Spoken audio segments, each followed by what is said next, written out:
To say it simple and smiling. My name's Rob, I'm Nick. and it's quite a short one today. So everybody else has cried off. So Liam's got commitments.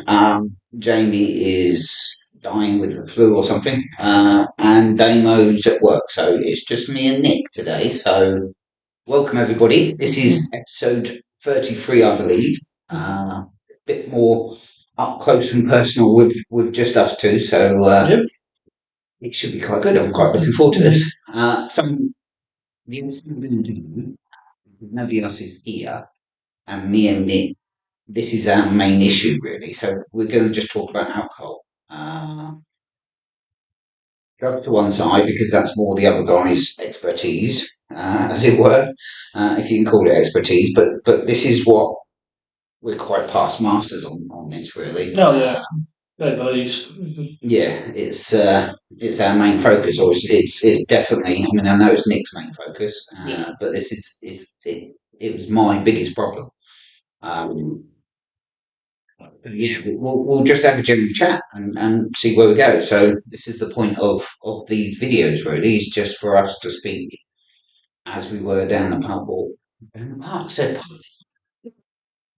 but as in just generally talking to another addict, as it were. So yeah, alcohol for me was the be all and end all back then. And in recovery, it's quite mad how much it sucks you in. And being in recovery, I've looked at obviously in my recovery, I've looked at everything that made me an alcoholic and everything else, and we're all different. Uh, but you look at what it does, and I'm shocked as to now I'm out of it, and I don't deal with anything anymore, and it has Real grip anymore. no grip on me. It's you sort of like finally see the truth of it, and it might come across to if you're watching this and you're not have a problem, then it might come across a bit condescending. So I apologise for that. But alcohol is just it's like mad. I mean, it's everywhere, and it's frigging poison. In my respect, it's just a poison that should not be legalised. Nothing else that dangerous is legalised, and it kills more people than I don't know. I haven't looked at the figures, but it's got it's major impact on the NHS. Uh, it probably kills more people than certain It's cancers. killed more people than most Class A drugs combined. Yeah, Most of the top grade Class A drugs. and what it actually does to you. So I was looking at this the other day, and what it actually does to you, it causes drinking any type of alcohol is now considered a no-no. So if you look at it officially, that they basically say that any form of alcohol in any description is a no-no for your health because it causes the six major cancers. Yeah. It's got a big link to all six. Skin cancer. It will rot, and I know this from obviously experience because you don't get away with shit like this. If you drink the way I drunk, Yeah. you don't get away from it. And I've had problems with my stomach and scares on bloody colon cancer and stuff. And it fucks the entire digestive system, the alcohol, because it's a poison. You're putting poison in your system. If you were to say to somebody, put rat poison, just drink rat poison, obviously you'd be laughed at. But we're told every day in social media, we're told on the news and everything else that alcohol is like it's a acceptable happy thing to do. It's the most socially accepted drug in the world. That's the problem with it, and it's everywhere. I mean, you go in supermarkets, it's there. You know, obviously pubs. You walk around corners, you got billboards with Carlin or this or the new Alcopop or whatever. That's showing my age a bit. But everything, it's everywhere you go. You know, like I say, it's the most socially accepted drug going. But even in the powers that be, even in like a garage. So the major thing with driving is obviously drink driving. It kills so many people. And don't get me wrong, I'm not on soapbox. I did it when I was in active addiction. But drink driving is horrendous. Kills so many people. And yet, what we when you step foot into a garage to fill your car up, you just blast bloody. They sell alcohol. I mean, why do they sell alcohol in a garage when it's illegal to drink and drive? Why? Why do that? I'll tell you something crazy. Many years ago, when I toured Australia, there was some and Australian listeners, if you're out there, you can probably verify this for me. There was some over there called a button, which is like a small warehouse. You literally drive in through one side of it, you park in the middle, Yeah.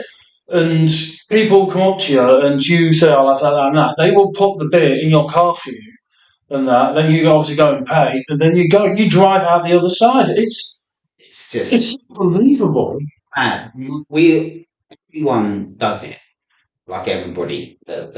I mean, not everybody, obviously, but the people in active addiction just drink and drive all the time. And it's not just that. I don't now.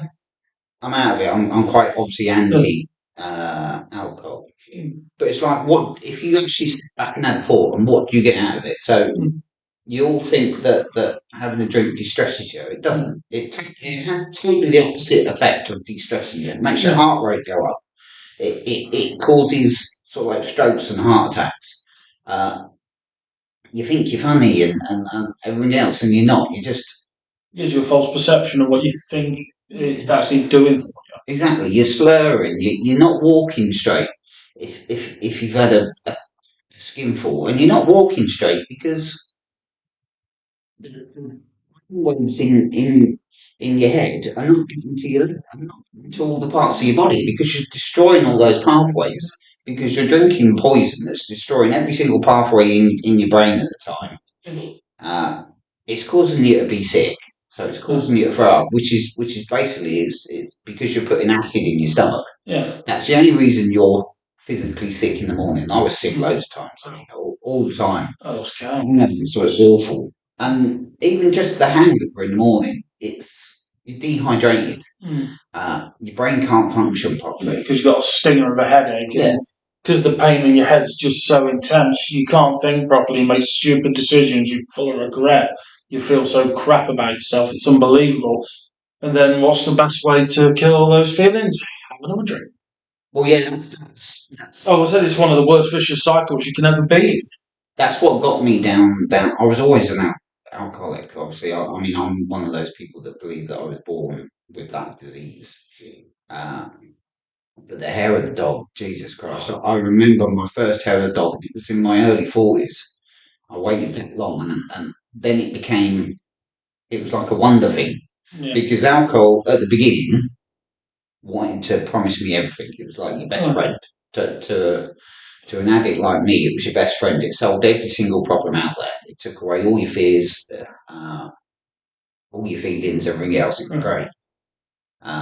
And then it obviously dwindled and went to this miserable fucking place, almost suicidal place that it wasn't working anymore, and you knew it made you worse. Especially in mornings. Mornings were obviously horrendous. And then for me came the hair of the dog situation. And the hair of the dog was like, again, another wonder drug. It got you normal-ish to a quick degree that I could carry on my day. So my day wouldn't be ruined, because without that, my day was ruined. It was like totally fucked. I'd be hanging in my bed and everything else, the headaches and the sweats and everything else. But the hair of the dog, I'd have enough drink, and everything would be all right with the world again. Yeah. Because I was just topping up. You're topping up, but also you're thinking about that drink in your brain, sitting there going, It's almost like the relief that your brain sending you a dopamine hit, saying, there's that first drink. The world's blissful now. But then you're in the back of the cycle, aren't you? Because then it's a full-time thing. Because I drank like virtually every day from whatever it was, say 17 till I was about 45. But I only drank in the evenings, and it was only the hair of the dog and everything else that then kicked it into like 24-hour day drinking. And you don't see it at the time. It's such a I mean, it's a fast, slippery. For me, it was like a real fast, slippery slope from feeling so shit, and that was the only option. Yeah. My brain told me that was the alcohol told me that was the only option I could do. To not being able to function at all without a drink, and I couldn't go an hour without a drink. I really couldn't, without topping up some way or another. And there were stupid ways. I don't know about you. I mean, we don't. We will talk about this together, but we don't really get it on video. So Yeah. The ways I used to hide drink and stuff is like mad, and the Oh. things I've done in addictions. I mean, I hid drink everywhere. I we all think we're really clever as well. That's a great thing. Is we think we're the most clever people in the world because your brain's going 100 miles an hour and you try and think of stuff. You think people don't know what you're doing when you come in the morning? And I've made excuses at night to go out to the bin, and I go out to the bin because it can sit on the side in a fucking bag, and I'll go out to the bin sort of like once a night. But back then, I was going out for like 6 or 7 times. But I thought I was clever that I'd sneak out. I'm just looking at this bin. It's just rubbish. I'm just looking out, so I'll put it in the bin. And obviously, there's a bottle around the back of the bin, Yeah. and I take a couple of swigs of it, and then I go back in. And that way, I think that my wife doesn't, or my partner, my wife doesn't know what I'm doing. But it's just like, well, think of it logically. Well, why are you going out to the bin 6 or 7 times? Why are you taking the dog for a walk 4 or 5 times a day? Because I've got bottles stashed in hedgerows. I've got bottles everywhere. There's always fun, and that's for me. That's addiction. There's always a plan to have another drink. Oh yeah. I mean, mine was a bit different. I didn't so much hiding around the house. There was things. I lived with my mum and dad for God knows how long. Yeah. Till about 34. Yeah, sorry. And because I knew they'd probably find her, mine was a bit different because I didn't want the scorn of my parents saying, "Oh, you're drinking again," and all this and that. So what my plan I used to do was I'd go out around like 2 or 3 shops. When I finished work, this was what mainly towards the end. I'd go around like 2 or 3 shops and I'd buy like little bottles of vodka, like just the once. Oh, those little tiny sort of water. Because this is crazy thinking for alcoholic head for you. I used to buy them and think, you know what, if I'm only having one little non-alcoholics, not drinking litres. Yeah. And it was. I used to go out 2 or 3 shops, and the crazy part about it is, yes, obviously I wasn't an alcoholic because I was getting all them, but the even crazier part was the amount of money I spent on those little bottles. I would have just bought a big 1.5 litre job, and it would have just cost the same, and I would have got more out of it. But no, my thing was, I used to go around all these places, or before I'd go home, I'd have like this set track I'd walk round. And there was set points where I'll drink this before I get it. I'll drink this before I get it. There was like bins. I knew where every bin was on this track, so I could throw the bottles away by the time I get home and think, I walk in, yes, everything's fine. And that obviously my mum and dad knew different. They knew what was going on and that. But and the kids, there's 2 or 3 areas near where I live now. If they actually pulled up the grass area and seen all my glass empties, Jesus, it's like the ages where you used to get money back when you took your empties back. I'd be a freaking millionaire. Yeah. Just the amount of bottles of vodka I threw in there. But it is absolutely madness what you'll do to hide drink. Oh yeah, I mean, I used to go to the shop or come back from work with like, this is in the early days, like 4 cans of lager. Completely adamant that that's all I'm going to drink. I'm not going to drink any more than that during the day. So I drink that, and then about an hour later, I'd go back up the shop and 4 cans of lager. Yeah. And do that probably 4 or 5 times in the night. Mm. Instead of just going in and getting a 24 pack of, say, lager. But for me, it was, and this is how we can't talk ourselves out of the happy days and everything else. Yeah. Because back then I knew that I was doing something wrong. Because if I didn't know I was doing something wrong, I'd have just bought 24 fucking a pack of, knowing that would see me through. But I didn't do that. I went to the same shop 4 or 5 different times because I didn't want the embarrassment of somebody realising what I was. But also I'd go to different shops. Yeah. So I wouldn't go to the same shop. I would go to different shops because I didn't want the person behind the till knowing that I drank too much. Well, if that's not me knowing that I've got a problem, then I don't know what is. Not a problem. Like I said, that when I used to go on my track thing, like I said 2 or 3 different shops, and same as you think, oh, they don't think, I don't want to think I'm a fucking alky, even though you're doing this like every night. Yeah, exactly. Every night, You run out of shots, don't you? Come on, let's be honest in that. And some of them, I mean, it got to the end where you're not even drinking the good stuff. You're just going for the real nasty. I got to the point where I was just drinking the nastiest vodka alive, like Glen's vodka. That's the worst. Well, yeah, I mean, mine was a lot of wine in the sort of like middle years. Mine was just drink sort of like 3 bottles of wine like a day, and that stuff is just cheap, nasty crap. But I'd only buy the cheapest possible, and it's like vinegar, isn't it? It's just and the effect of that. I mean, again, the effect of that on my stomach. 3 bottles of vinegar basically sloshing around in my stomach per day. It's just like mad. I don't know how coped. I don't understand how coped with a job because I had a job all the time. Yeah. And I was what we classify as a functioning. Yeah, I was the same. I was had employment one way or the other. Apart from the early years in my teens where I was in and out of jobs, not because I didn't want to work.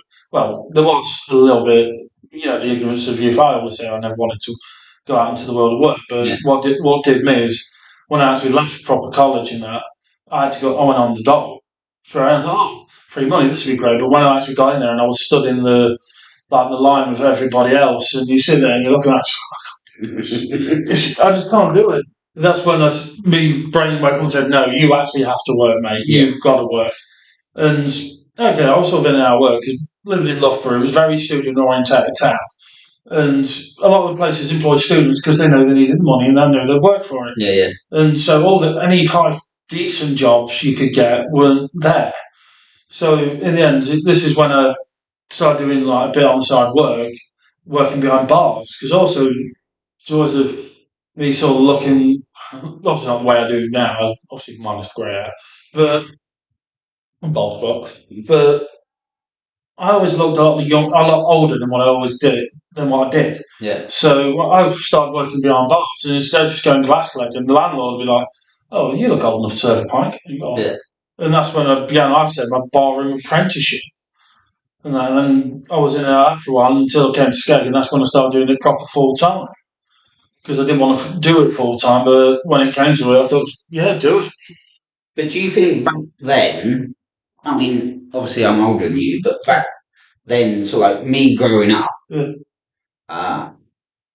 alcohol was more socially acceptable than it is now. I think we are with the modern technology of these things and podcasts and everybody else actually speaking and telling the truth about it all. I think back then it was socially acceptable. I mean, you get the old thing that when you were ill or a baby, people would put bloody brandy on dummies, and then when you went out, you always had people sort of my family would be in the pub, sort of like say Sunday lunchtime, and it was a social thing. Yeah.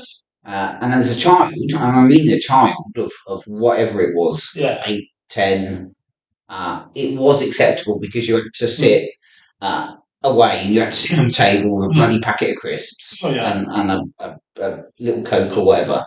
But it was acceptable for them to then give you a sip of drink, wasn't it? Yeah. We didn't go to a lot of pubs and that, but when we did, my brother was out in like the play area. Yeah. And all that. And okay, that never really gave me any alcohol as a kid like that. We would sort of just go like the bottle of pop, pack of crisps, go off and play. And that. So I wouldn't say so much that, but when we got to be teens and started getting like little stumpy bottles of lager and stuff, started doing stuff like that. But I do agree what you're saying, it was more socially acceptable because, as I said to you earlier, I grew up in the 90s, and when I sort of hit my drinking age was when the thing of lad culture came in. And this was when when a lot of the TV shows were like Game On, men behaving badly, and stuff like that. And a lot of it was geared towards, lads going out having a drink, going out with your mates. It's brilliant. You had that, and then you read magazines. You had FHM, Nuts magazine, Maxim, stuff like that. And it's all about babes and going out, going out to the club, getting absolutely wasted and stuff. And it was growing up. It was a big thing for growing up for us in Britain around like the mid to late 90s, early 2000s. It was a huge thing, and you can still see sort of remnants of it now. I pointed out the other day to my missus, and I spoke to her about it. She's like, "You don't really see anything like that now." She says, "You do really." Well, that's the answer. Believe it or not, Gavin and Stacey. You see the way Smithy was with Gavin. He's got a bit of a throwback to that 90s lad culture. Yeah. But it was massive when I was growing up. It was, if you were a teenager or growing up and that, the clubbing was where it was at. I mean, okay, I drifted between a lot of things. I did club a bit, but I was more of a heavy metal off, so Yeah. I was going to concerts and stuff like that. So I differed between the two, and concerts and going to gigs can breed its own sort of drink culture to it. Now, if you talk to a lot of like the older generation of rockers and that, but yeah, growing up was an enormous. But do you think it's got better? I think it's Great, yeah. day and age. It is a lot better. I must admit. I know a lot of sort of like even my nieces and stuff that are of drinking age, shall we say? But they don't drink as much as I used to. Not the slightest, and it is more about. And you've got all the zero alcohol. Yeah, just say that's a whole culture to itself now. It is 0%. I mean, I've noticed in the past so many years. I mean, I've always said in the past sort of 10, 15 years, there's been a rise, not so much in drink, but cocaine for some reason seems to be a big thing. That seems to have surged back. And a lot more kids are doing stuff like that and are sort of moving away from alcohol. Like they might have a couple of drinks and that, or the other thing, which say is like a mod thing. It's not. We all did. It was like pre-drinking. Yeah. Having beers before you went into town or you went out. I mean, I used to do that. I made a whole industry out of it. In respect of, like I said, I got this way since I was like in my teens. I could have gone around the whole area where I lived when I knew there was my mates going out on a Friday night, and they go, "Oh, Nick, you just go and get some beer." And I said, "Yeah, just pop some, give me some money. I'll go and get you a beer." And that I made a whole industry out of stuff like that, and it just basic bowls of like I did back then hooch and stuff like that, and little shot bowls. But everyone pre-drank. I mean, that's a lot of where I would say a lot. That it is a little bit where I started to notice I was different to other drinkers because a lot of my mates, when we were doing stuff like that, were all drinking like alco pops, little shot bowls and stuff like that. Me, I'm sitting there drinking like a lean off bottle of Thunderbirds. Yeah. And a drink that was called Boomers, Boumas. Yeah. It was like 14-15%. And they're drinking all this stuff. I'm drinking like a lean off of this stuff. That's when I knew I wasn't a normal drinker compared to my mates. See, I always sort of like knew I wasn't normal, as it were. For me, it's the end of the evening. For me, there was no end of the evening. The only end of kicking out time back then, which was like 11 o'clock or whatever, quarter to 11, and it was last orders was kicking out time. And all my friends had had enough and they walked home and whatever, got a kebab and stuff. For me, the end of the evening wasn't until, because I always made sure I had light somewhere. It was black. That was the only end of the evening. If I didn't black out, and I did virtually every single night, then it wasn't over. Yeah. When I didn't black out, to be honest with you, and the thing is, then I don't remember anything anyway because blackout is just robs you of hours and hours and hours. I've got no idea where I was in places. Blackouts didn't come to me till like later in life. It weren't sort of like till about the last 4 or 5 years of my drinking came. And that, because I could just sort of drink. Yeah. I could just drink. The blackouts meant, no, I'd say last 4 or 5 years, but like, the only time I've done doing blackouts, like, so I ever mixed like wine and spirits. Weirdly enough, I could drink. So if you give me like bowls of vodka when I was in my 20s to 30s, I was fine. Yeah. But as soon as I got past like 35, my body started just like, mate.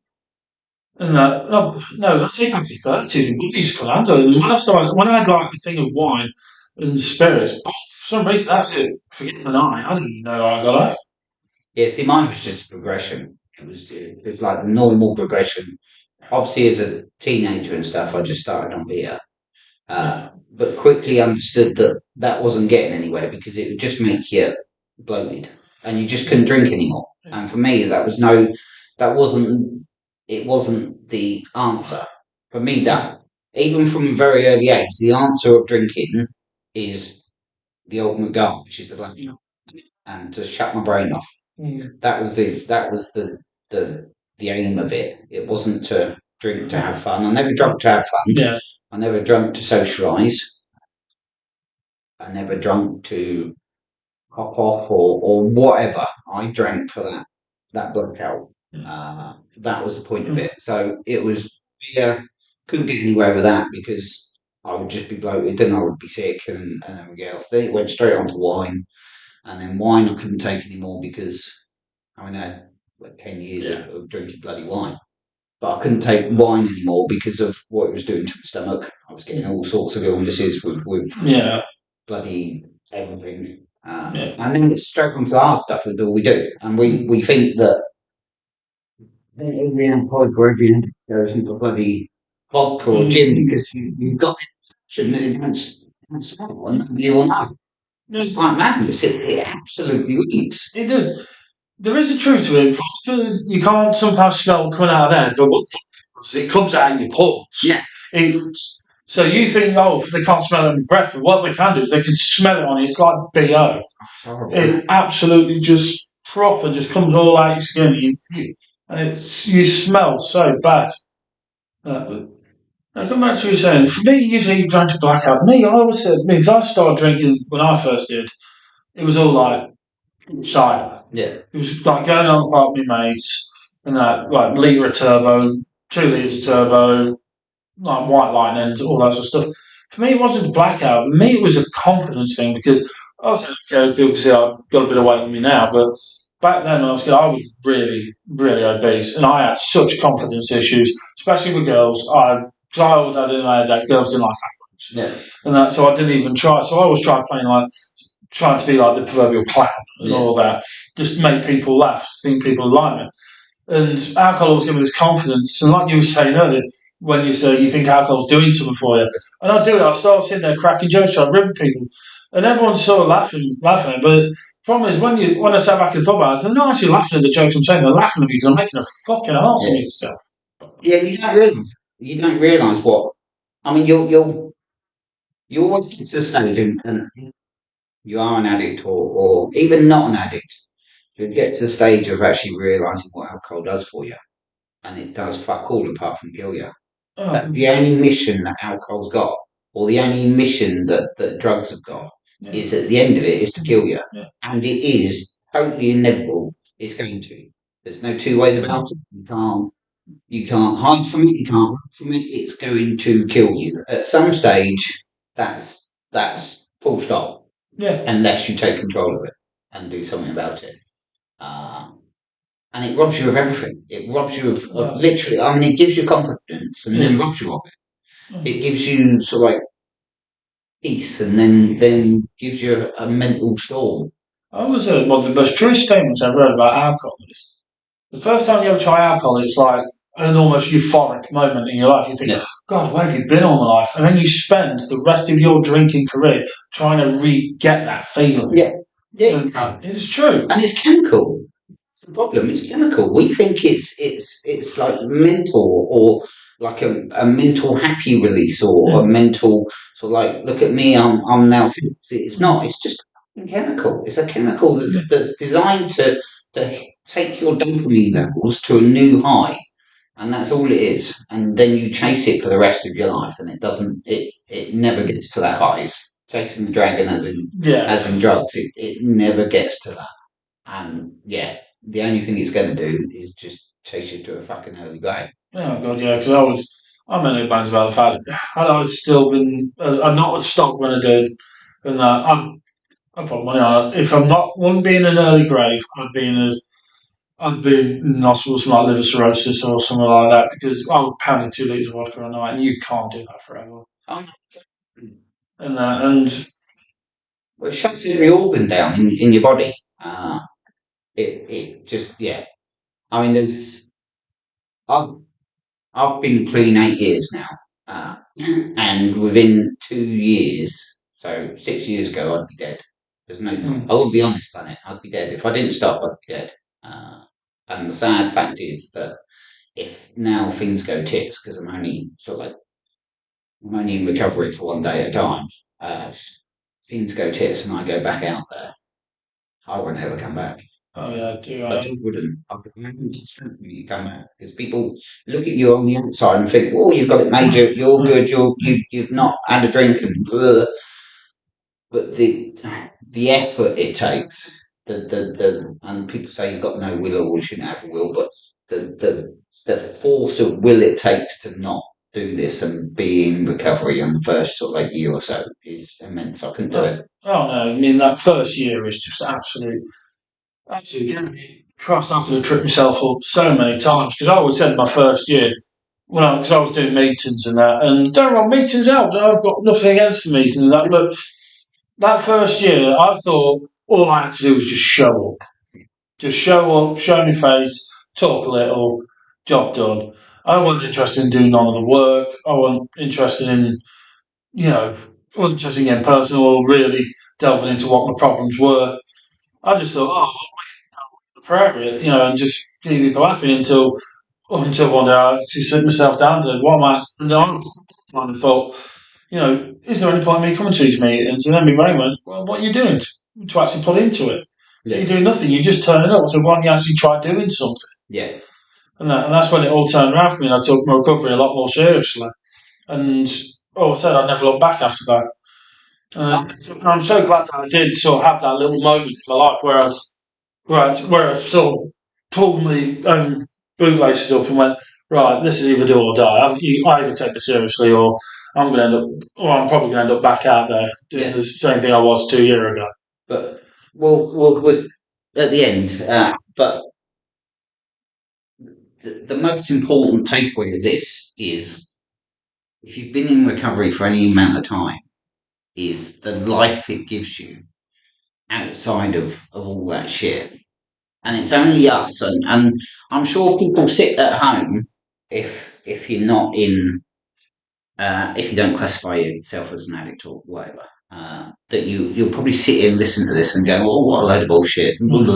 You've got such a, but it's amazing to not be in that life anymore because that life would have killed me or me committed suicide, and can't say enough about how great it is to have your own sort of like thought pattern back, your own health back, and not be in any of that shit anymore. I mean, I've always been thankful to it because it made me realise a lot. Because I was with my parents until about 34. It made me realise that once I got myself clean, that proper life responsibilities and that, and so the biggest thing I would say allowed me to do is to be a proper dad to my daughter. But even if you haven't got that disease and you haven't got the disease of overthinking, the disease what I call as in I was born with this disease from my brain, basically. It's a brain disease. Yeah. But even if you haven't got this and and there's millions and millions of people out there that drink too much, so they're drink dependent and stuff, you really do need to make a decision because what stops you?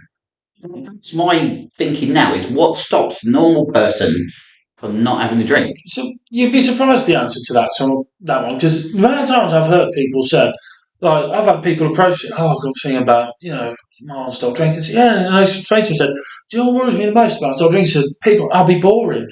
You're not that. That's and to be fair, even I said it about myself, I thought I'm going to be boring. No one's going to like me if I stop drinking that. But to be fair, I've never lived the most extravagant or most exciting life, but I wouldn't change what I've got now for the world. But how can you be boring just to be yourself? Because that's what going into recovery is actually discovering the true person you are, not this fake person that everybody puts a fake smile on when they go drinking. I think people say it because if they're drink dependent, they've kind of forgot who they are. Or they're scared. They're either scared of who they could be, or they've actually forgot who that person was before the drink took over. Yeah. Yeah, no, I agree. Right, we are. I think we're way over time. But hey, this is me and Nick. Hopefully, we'll have a good chat, actually, mate. I've enjoyed it. So, yeah, thank you everybody for listening. Please have a like. Please have a share.